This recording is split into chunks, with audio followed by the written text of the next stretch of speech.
लेकिन चल, तूने तो देख लिया ना, पापा से बाद में बात कर लेना, और हाँ, मेरा नाम बिल्कुल मत लेना, हाँ माँ। अब क्या था, सृष्टि के माँ और पिता के बीच झगड़ा होना शुरू हो जाता है। सृष्टि के मन में क्या चल रहा था कोई नहीं जानता था। एक दिन, माँ, सृष्टि के लिए एक लड़का देखा है। वो लोग शाम को उसे देखने आने वाले हैं। और हाँ माँ, एक खुशखबरी, मैं और पापा मिलकर एक नया बिजनेस ट्राई कर रहे हैं। शाम को लड़का आता है, सांवले रंग का। सृष्टि को तो बिल्कुल भी पसंद नहीं आता। लड़की की माँ कहती है, लड़की का चेहरा तो कोई खास नहीं, लेकिन अगर मेरे बेटे को आप लोग सेटल कर दें तो मैं उसकी शादी आपकी बेटी से करवा दूं। सृष्टि को लड़का बिल्कुल पसंद नहीं था। उसे भाई पर गुस्सा आ जाता है। लड़के वालों के जाने के बाद कहती है, माँ देखा, शीनू मेरे लिए कैसा लड़का लेकर आया, न दिखाने लायक न सुनने लायक, सेटल भी नहीं, वो भी हम करे।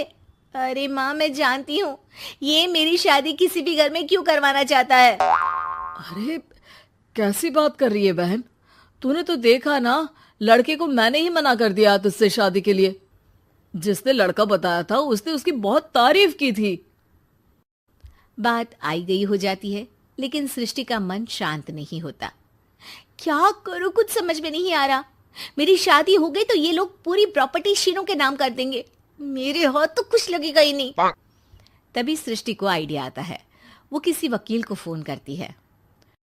जी देखिए, अगर आपके मम्मी पापा का तलाक हो जाता है तो आपके पिता की आधी प्रॉपर्टी आपकी माँ के नाम हो जाएगी।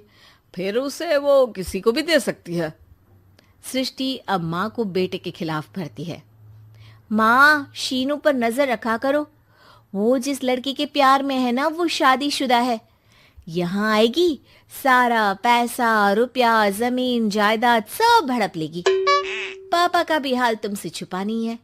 ऐसा ना हो कि मैं और आप एक दिन सड़क पर भीख मांगे। हे भगवान, मैं तो जीते जी मर जाऊंगी अगर ऐसा हो गया तो। ऐसा हो गया नहीं माँ, ऐसा ही होगा। अभी समय है, आगे का सोच लो। मैं तो कहती हूँ पापा से आधी प्रॉपर्टी लेकर अलग हो जाओ। पापा की आधी प्रॉपर्टी भी हम लोगों को अगर मिल जाती है ना, तो अगले 7 जन्म सफल समझो। बेचारी माँ बेटी के कहने पर पति से तलाक लेकर अलग हो जाती है। सृष्टि अब पैसों से गाड़ी और अपने दूसरे महंगे शौक पूरे करने लगी। उसके दोस्त भी उसके पैसे इस्तेमाल करते। सृष्टि, कल तुम कहाँ थी? मैं सारा दिन घर पर अकेली थी। तो मैं क्या करूं?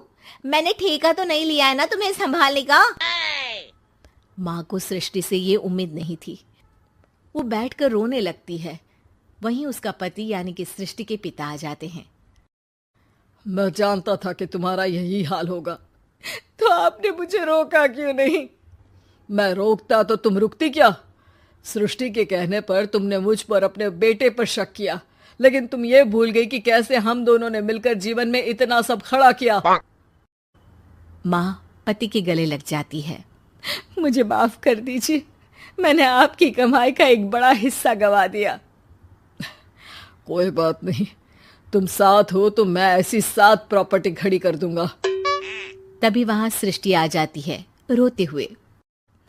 माँ, मयंक ने मुझे छोड़ दिया। वो बोल रहा था जब तक मेरे पास पैसे थे तब तक ही वो मेरे साथ था। पापा,